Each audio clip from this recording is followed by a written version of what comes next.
Okay, and you were telling me this is the first time that you guys have been doing this. What kind of spurred that on? So when we were in France for the 80th anniversary of D-Day, literally as soon as we were done with our last performance, the organizers of the event said, "You have got to come to our event that we're having for the 50th anniversary of the Vietnam War, and we're doing this in Hawaii." And we were like, "Okay, we're on board, we're coming."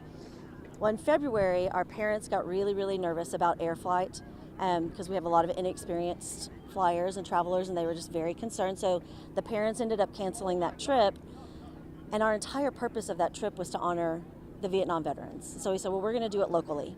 We're going to honor them locally. We're going to put an event together. It probably won't be as fancy as what we were going to do in Hawaii, but we'll get to honor our local veterans. And so as soon as we made that decision, we started planning this event, and this is the result. We just, since we were going to be in Hawaii anyway today, like we were supposed to be there today, we still wanted to make sure that we were honoring the veterans. That was the entire purpose.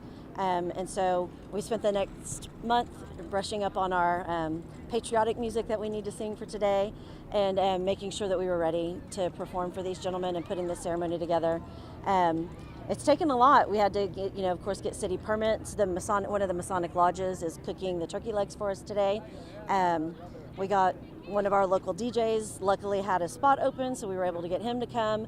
We have a bouncy house, we've got games, we had tables delivered, and luckily in the past month, we've been able to get the words out to a lot of veterans, a lot of Vietnam veterans, and we also had several donors that stepped forward to make sure that we could feed the veterans for free. So we had one of our fundraising partners, Vertical Raise, stepped up to help. Elrod Law, who's going to be our guest speaker today, stepped up to make a donation, and then Energy Fab made a donation to make sure that we could feed the veterans for free today. Okay, and so a lot of people came together to make this happen. Tons. And so you're looking around, and I'm seeing a lot of veterans. This is a great turnout. Was that the expected result? Honestly, we had no idea. We thought it could be 2, it could be 50, it could be 100. We don't know. And so the fact that we have this many here pleases me. It just makes me really proud of my Booster Club president, because he's the one who did most of this. I just got the choir ready and made sure that we had tables.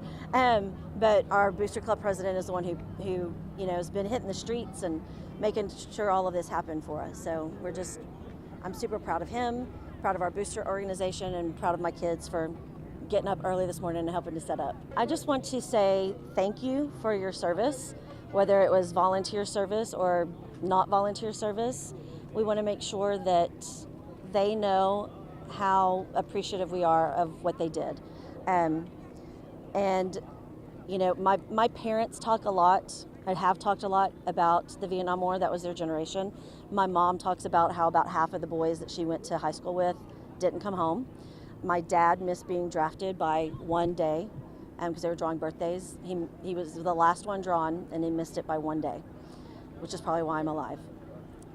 So I don't know, I've always had a heart for our Vietnam veterans, because that is my dad's generation, my parents' generation, and to hear them talk about how awful the veterans had been treated when they came home, which is not okay, because they didn't have any say, so most of them.